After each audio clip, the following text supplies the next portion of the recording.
Right then, hello, welcome to South Coast Level Crossings, and here we are at Alstone Crossing, and here we have a train coming through.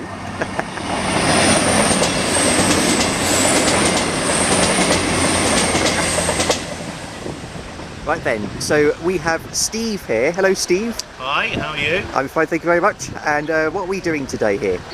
Well, my name's Steve Malanafi. I'm a community safety manager, particularly for the electrification project, but I've come over today to help, okay? And our role is to make sure that the educational side of things is taught in schools, but particularly today we've got International Level Crossing Day, and I've come across to help, okay, to make people aware that level crossings can be a dangerous place if they're not used properly. Some of the instances we have of people abusing the level crossings, going across the lights when they're flashing, getting caught in the barriers, people just generally misusing the crossing, which then creates lots of issues for the railway, because it has a knock-on effect on everything we do with our train services. And we're here really to make people aware that there are added dangers, and people, you don't be too complacent when you come to a level crossing, whether that's walking across or you're in a car, okay? And especially today, if you can see across there as well, we've got the signal box, okay? So we've taken the opportunity today to invite the public along to see what happens in the level crossing, what happens in the box. They even have the opportunity to use the barriers and press the barriers and get them to come down and come back up again. So hopefully today is about getting that message out there across the country as well, that level crossings are a brilliant way to cross the railway line if you use them properly. Fantastic, well thank you very much, and I hope we raise a lot of awareness today over the use, and we shall see you in the next clip.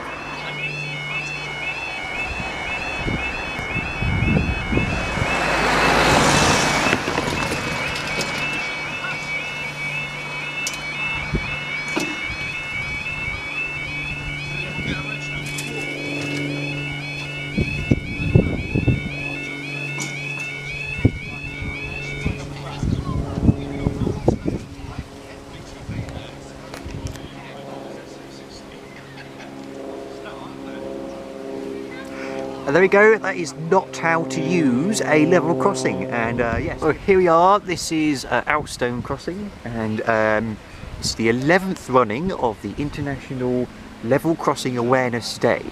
Currently being held in the Netherlands, the full conference, and over here in Alstone we've got a little stand here at the crossing raising awareness. The main focus of this year is professional drivers, that's LGVs, buses, vans, lorries, etc. And the motto for this year, the most important stop of the day.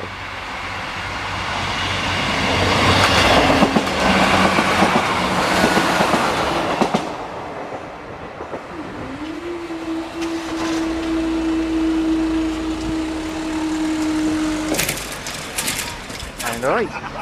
So, hello, my name's Mark, I work for Network Rail, and today it's International Level Crossing Awareness Day.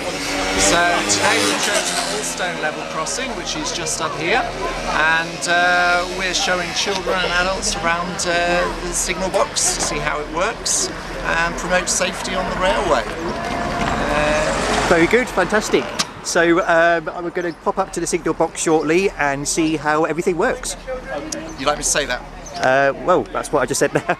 Oh right, sorry. It's alright, no worries.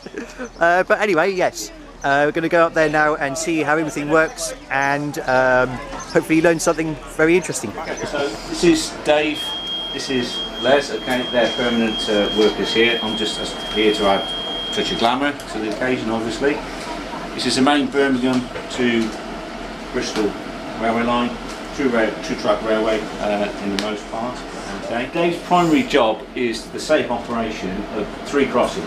Okay. And what a lot of people have said, they didn't have come so far this morning, is they only thought he dealt with the one outside, okay, which hopefully Nathan will explain why you sometimes get a bit more delay here than you'd like.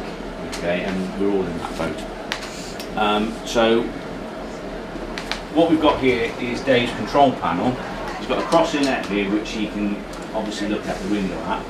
And he's got essentially the same crossings, one at Morris Hill, we call it Morris Hill, but Swindon Lane, okay, this first one here.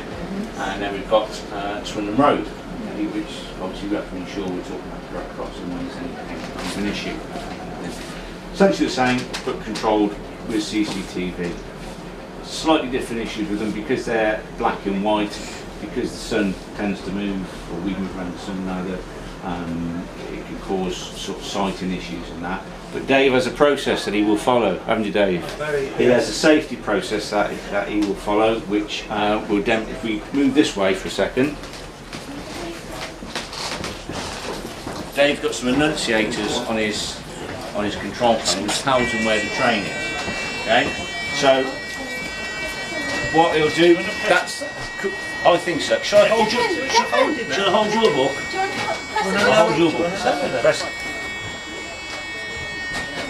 And if you look over there, you'll see. Okay. You'll see the barriers go down. What our young apprentice has done now is he's pressed this button which says low, so it's going to lower. Okay. You continue to observe the crossing, and then what happens is the crossing keeper does a double check, a figure of 8 check of the crossing to make sure that nobody's snuck under the crossings. He then presses this button here, which is the cross button. I can see you're concerned about that. A crossing clear button, which, funnily enough, is a psychological reminder for Dave to check is the crossing clear before he allows the train to go over 100 miles an hour, which is kind of a good thing. We've come to the conclusion to eventually. He then comes back over here and he'll turn the relevant switch, which operates a signal, which is just the other side of the crossing. So that grey thing with a bit of a thing with it, that's the back of the signal. Okay, that is this signal here. These are just like road traffic lights, just more sophisticated, and that will tell the driver whether they can go or not, and what the next signal is showing, and what the signal after that is showing. So they can, because the train is doing 100 miles an hour or more in some parts of the country, that allows the train driver to control their train at top speed. Okay, so that's one train. Yeah, good. Yeah, one train. One crossing. Okay, so we've got 3 crossings in one direction. Yeah. We've got two lines. Yeah. So we've got 1, 2, 3, Yeah. and then we've got another 3, haven't we? So what have we got? We've got 4, 5, 6. So we've got 6 things for Dave to think about. So when we're all sat at these crossings thinking, come on Dave, come on, get those barriers up, Dave. He's possibly thinking about his other 5 movements that he's got to deal with. And that's assuming everything's working to plan. Okay, so that principle of those buttons works on these crossings as well. So, we get a train in Cheltenham station, it's going to go north, okay? Process then, to add, because that is just running, a train's coming down, 100 miles an hour from Birmingham, okay, everything in the garden is rosy. When we add people into this equation, and stations, we then have more problems, because the trains come into Cheltenham station, and what do? People want to get off, people want to get on, so they open the doors. Well, doors can fail, so we then got problems because you can't run a train forward with the door open, so we then need to get a fitter there, so that's going to cause more delay.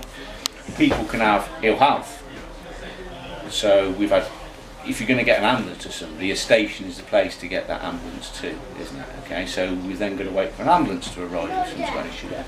We could have our friends in the BTP have to deal with rowdy members of staff, members of public, members of staff even, we do get those.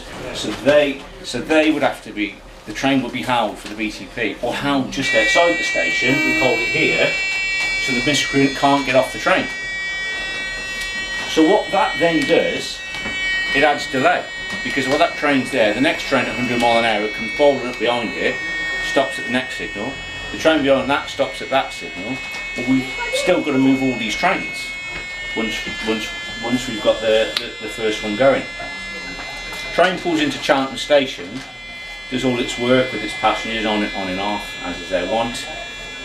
30 seconds before departure time, platform staff will press a button, you've seen them open a little box to press a button. That gives a signal to the signal at Gloucester, who has overall responsibility. That signal then operates, turns a switch, presses a button, that sets a route. That gives Dave an indicator in here, one of these lovely annunciators, that he needs to do something. So he then walks over. He hasn't sat down at all since I've been in this morning, since 6:30 this morning. They tend to stay on their feet for 12 hours. He then goes over to his crossing, goes through what you just watched him do, does his figure of 8, clears, presses his crossing clear, makes sure he's ticking the boot, comes back, clears his signal. That all takes time, doesn't it? Okay. Then the train doesn't move, because the train, in good faith, says I'm okay to go. Then it has some sort of a failure. Well then, well, what do we do then? Oh, it's okay, we'll just put the signal back, lift the barriers. Well, we can't do that because there's a 2-minute timeout. So when they decide, oh, the train isn't going to go forward, we'll put the signals back, 2 minutes. And that's for safety, because let's say the driver says, oh no, train isn't going to go, okay, we'll lift the barriers. Then they think, oh, the train's okay now, so I'll move forward. Well, there's a 2-minute psychological barrier built in for them to think, should I be moving? And if they do move, the barriers are still down. Okay, so when you pull up, oh, everything's gone rosy, we'll have a train, we'll have another train, or we'll have best have the 3rd train, that train doesn't move. Okay, we'll put it back. Another 2 minutes on top of that, so you could be here for quite some time for quite legitimate reasons, not because we can't be bothered.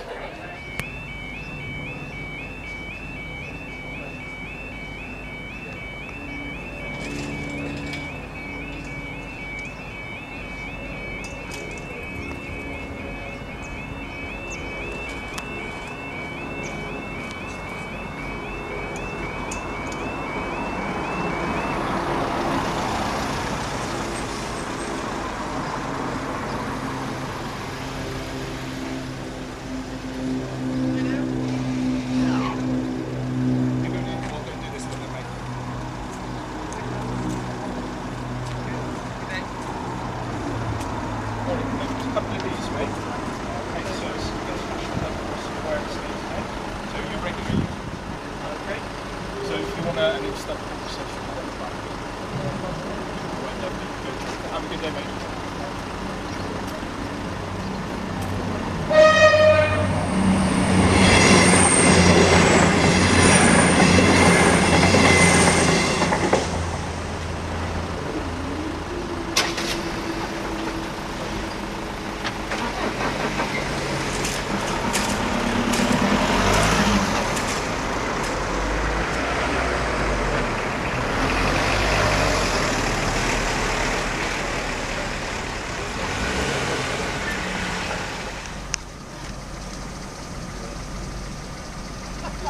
Some sweets. Are you sure? Yeah. Just to give you blood doing something like that. They're going to head down to the cars behind you. They're going to give you orange. Get up for dinner or something.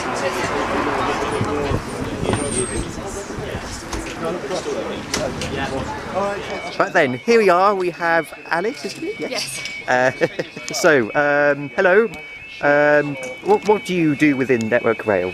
So I work in communications, so we go out and about to events like this and to schools, and we raise awareness about level crossings and level crossing misuse and how we want people to stop misusing level crossings. So we're trying to raise awareness of the dangers of it and how to use them safely, and we do this with younger kids, older kids, and we really just want to get the message out there, create a dialogue and start a narrative that if you use them safely they're great, but we don't want people running about on them unnecessarily. Very good. So what are the implications of misusing a crossing? I mean, running a red light can even have implications in itself.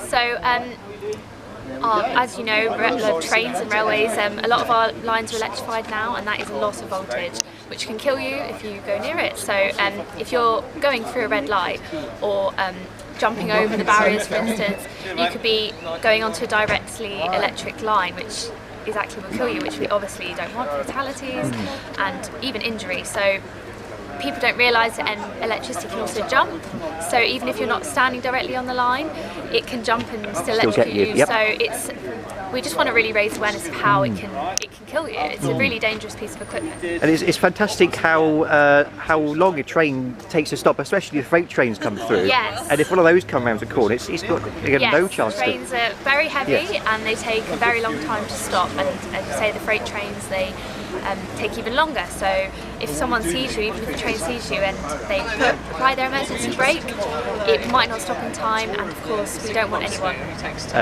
Any of those incidents happening? No, we don't. Yes. We're very tragic. We don't Yes. want that happening. And luckily, there's none happened here today. That's good. Good, yes, of course. And we just hope that we can show people how it works and how to use it safely. And with tours of the crossing box as well, I Yes. believe the day's going to be very successful. Free, showing people around, showing people how it works, and that's all we want to do really. Very raise good. awareness. Lovely. Thank you very That's much, Ali. okay. Okay, so if it does go into detail, Chris is probably the person to Yes, give the you eye, yeah. No, That picture of the railway, of course, that's all going ahead now. I think we're not on 27th, because the day after the phones now.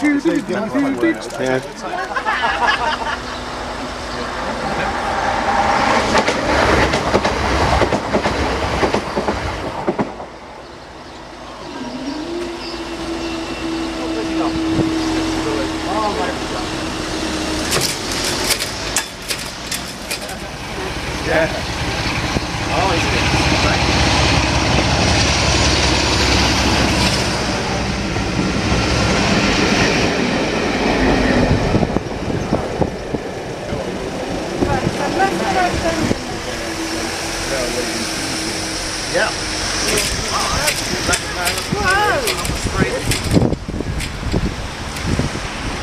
Right then, so we're back here with Steve again, and a very important question that you may be thinking is, when we see misuse or a problem with the crossing, who do we call, who do we ask? Is it a signaller or who is it? So what is the correct way of doing? Yeah, that's a really good question, and actually what my advice would be is always to report it through the national helpline of Network Rail, and the number is 03457 114141. That's 03457 114141.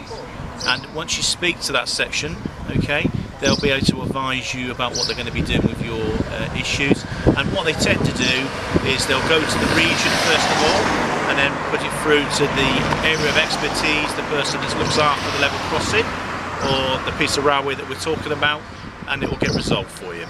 And that'd be a very useful to do, because we are your eyes and ears basically at level crossings, and you're not here all the time, and when we see those incidents, we can report it to you and you can act on that, can't you? I can't stress enough, I think you are so important to what we do, okay, because as you say, we can't be everywhere, okay, so you are acting as our eyes and ears. So if you do see anything, please, I would encourage you to use that telephone number I've just given you, the national helpline, which is 03457 114141. Thank you very much for providing the ears and eyes to our network. Very good. Thank you very much. Thank you. So, you guys are more sort of... I don't know if she knows what he's talking about.